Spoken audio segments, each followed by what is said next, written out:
O que é um seguro? Na sua essência, é uma promessa. Uma promessa de que, se o pior acontecer, um incêndio, uma inundação, um roubo, haverá uma rede de segurança para o amparar. É a compra da paz de espírito, um escudo contra o caos. Mas e se esse escudo não apenas não o protegesse, mas ativamente atraísse os atacantes? E se, ao contratar um guarda-costas, você inadvertidamente pintasse um alvo gigante nas suas costas? Esta é a história perversa e real de como o seguro cibernético, a principal ferramenta que as empresas usam para se protegerem do ransomware, se tornou o principal motivo pelo qual elas são atacadas, num ciclo vicioso que está a alimentar uma indústria criminosa de milhares de milhões de dólares. O mundo comum de Marco Ribeiro era construído sobre uma base de risco calculado e responsabilidade. Como CEO e fundador de uma empresa de logística de médio porte em Santos, Brasil, ele conhecia bem as ameaças do mundo moderno.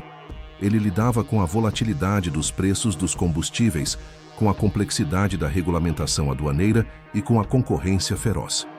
Marco era um líder competente e cauteloso.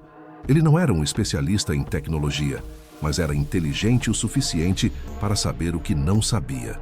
Ele via as notícias sobre ciberataques, sobre empresas paralisadas por ransomware, e sabia que a sua empresa, com a sua complexa rede de agendamento de caminhões e gestão de inventário, era vulnerável. Numa tarde de terça-feira, ele reuniu-se com a sua equipe de gestão e um corretor de seguros. A decisão foi unânime. Iriam investir numa apólice de seguro cibernético de topo.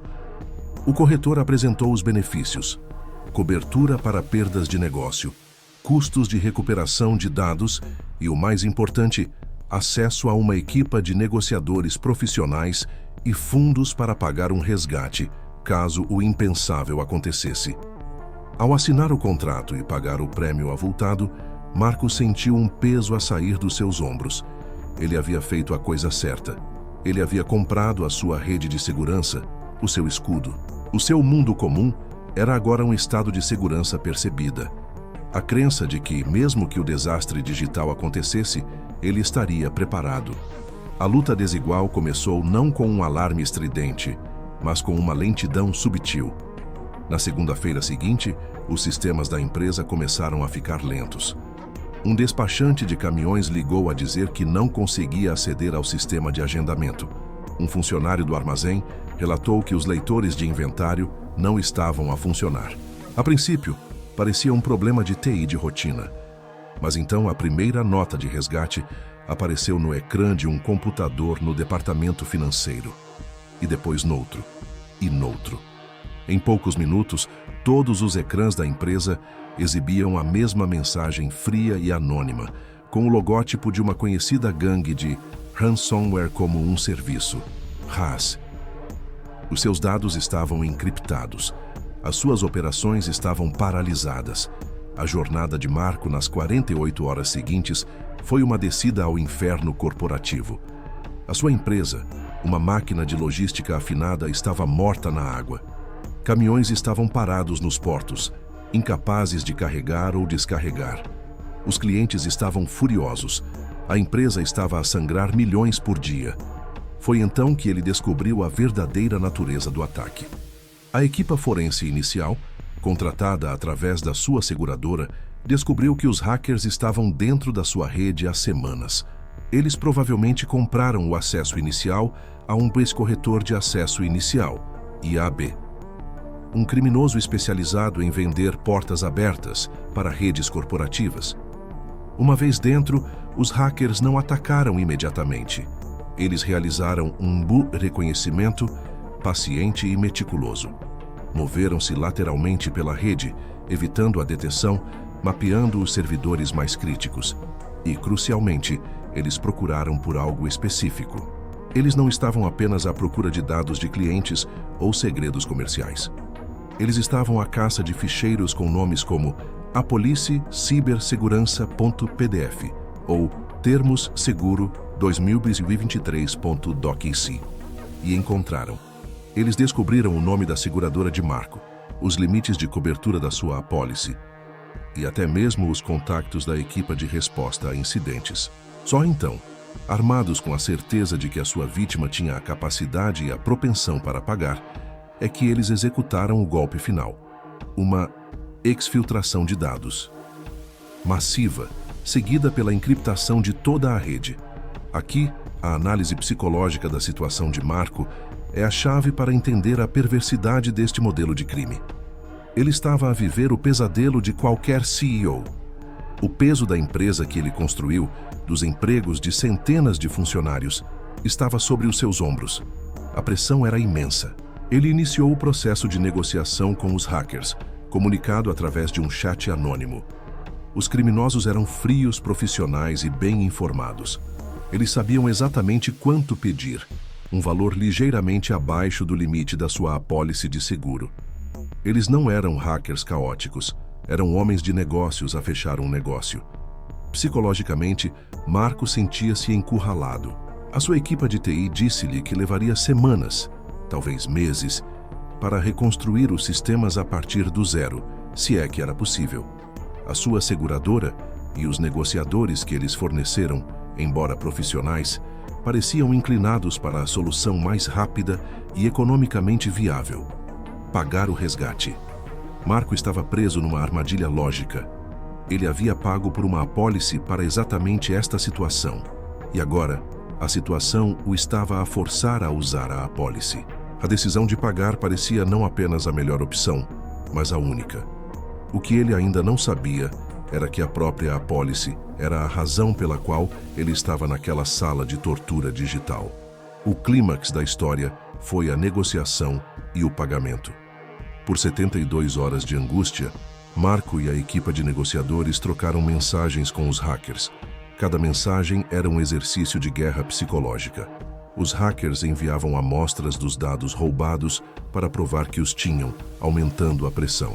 Finalmente chegaram a um acordo: um resgate de vários milhões de dólares, a ser pago em Monero, uma criptomoeda focada na privacidade. A seguradora aprovou o pagamento.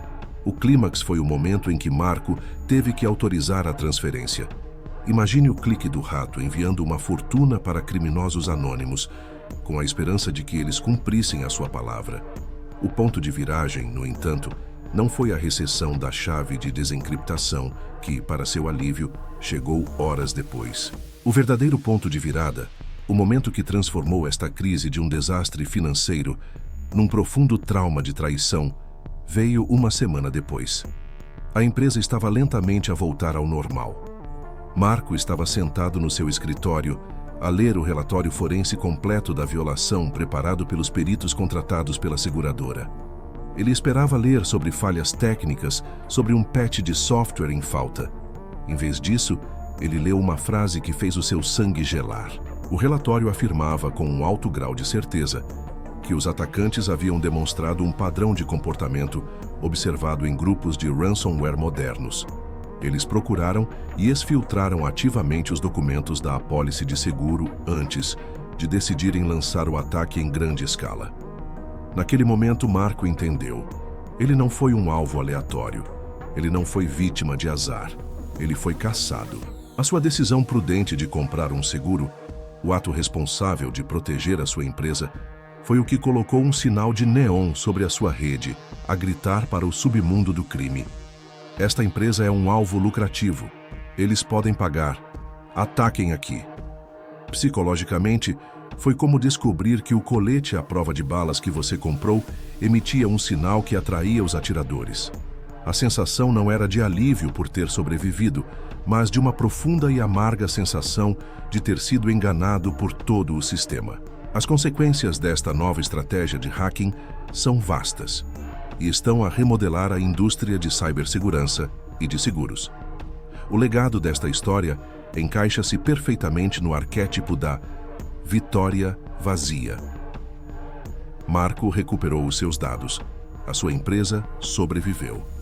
Do ponto de vista operacional, foi uma vitória, mas foi uma vitória oca. Ele pagou milhões a uma organização criminosa, financiando os seus ataques futuros a outras empresas. Ele aprendeu que a sua proteção era, na verdade, um ímã para o perigo. E a sua confiança no ecossistema de segurança, dos firewalls às apólices de seguro, foi irremediavelmente quebrada. Os criminosos venceram, a seguradora pagou e aumentará os prêmios para todos. E Marco ficou com a cicatriz e a terrível consciência de que o sistema está fundamentalmente viciado. A história do seguro do resgate revela um ciclo vicioso e perverso no coração da nossa luta contra o cybercrime. As empresas com medo compram seguros. Os hackers, sabendo disso, caçam empresas seguradas porque a probabilidade de pagamento é maior. As seguradoras, para cobrir as suas perdas, aumentam os prêmios e, em alguns casos, até facilitam os pagamentos, tornando o modelo de negócio do ransomware ainda mais sustentável.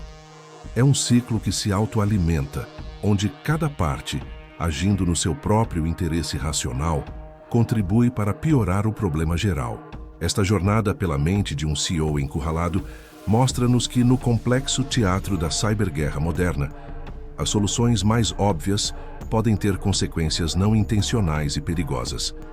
A proteção pode criar vulnerabilidade. A segurança pode criar risco. É um lembrete de que não podemos simplesmente terceirizar a nossa segurança para uma apólice de seguro. A verdadeira defesa reside numa cultura de vigilância constante, porque, como Marco aprendeu da maneira mais difícil, no mundo de hoje, a paz de espírito pode ser a isca mais cara de todas. Se esta história te mostrou o ciclo vicioso e irônico da indústria do ransomware, espere até descobrir a história do informante hacker e como a gangue de ransomware mais secreta do mundo foi destruída por um traidor nas suas próprias fileiras. Inscreva-se no canal para mergulhar em mais histórias que revelam os segredos por trás da tecnologia. Deixe um comentário. Na sua opinião, as seguradoras deveriam ser proibidas de pagar resgates de ransomware, mesmo que isso signifique que uma empresa possa ir à falência? E se curtiu, compartilhe com alguém que precisa ouvir isto, porque no mundo do cybercrime, às vezes a rede de segurança é, na verdade, uma teia de aranha.